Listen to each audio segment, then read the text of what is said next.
It's freezing out. Heating bills are going to be through the roof for this month, but there is a device that can provide some relief for both comfort in your home and eventually in your bank account. It's called the heat pump. Now, I'm no HVAC specialist, but luckily Burlington is home to Wolseley, Canada, and I chatted with their director of HVAC, Chris Hann, to get the details of how a heat pump works and why you may want to consider the upgrade for both the heating and cooling of your home. To boil it down to its simplest form, it's an air conditioner that runs in reverse. So what it is when you run an air conditioner in the summer, if you notice, if you stand outside the unit, there's a lot of hot air that is coming off that unit.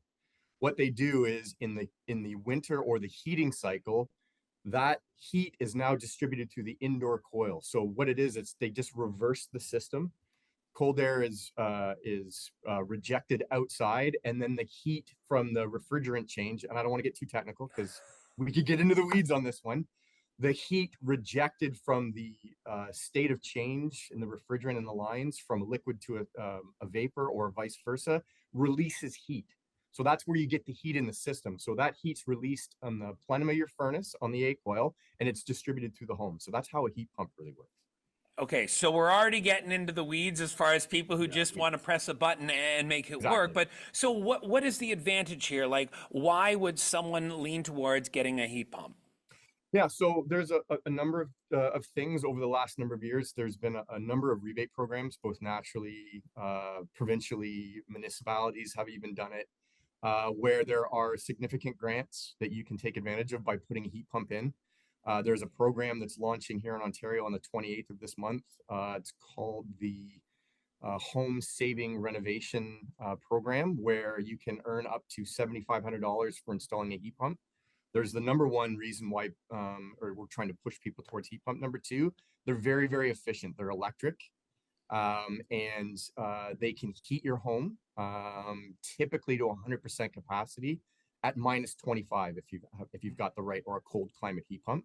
And then thirdly, what you're doing, you are becoming a responsible consumer by putting a heat pump in because you're eliminating the burning of fossil fuels if you're replacing a furnace in your home. So these things really, it's a three-pronged approach where you can earn money, it's more efficient, and you're actually, it's easier on the environment.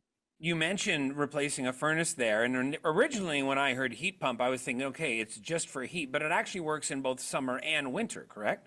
Correct. So it does cool in the summer. Like I said, it's basically an air conditioner that runs in reverse. And what you're able to do in each season is switch that over to heating mode, or in the winter, switch it over to cooling mode in the summer. So what you're effectively doing in a normal system, you've got a furnace to heat your home in the winter, and you've got an air conditioner to cool your house in the summer.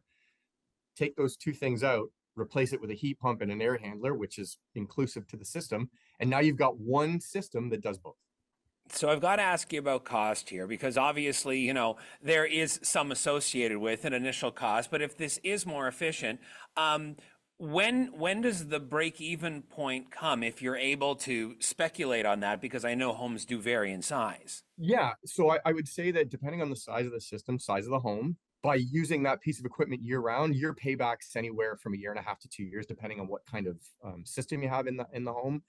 It also depends on, obviously, with any system that you put in, there's a good, better, best.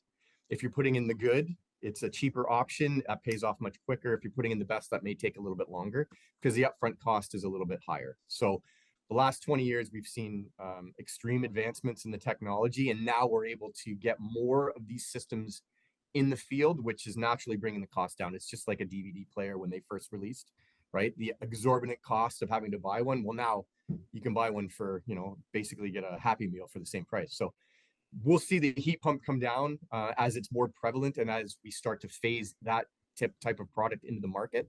So yes, right now the upfront cost is a little bit more. It's 25 to 30% more than a normal heating system. When I say normal, furnace and air conditioner.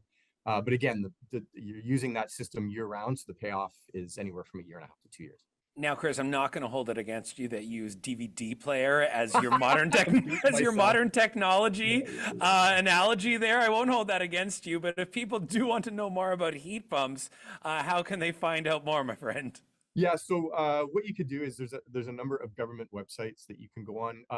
Right now, you can go on the Ontario government website for that home saving renovation program, and it really kind of outlines. There's different links that you can click that outlines what a heat pump is, why you should put one in, why it's the technology of the future.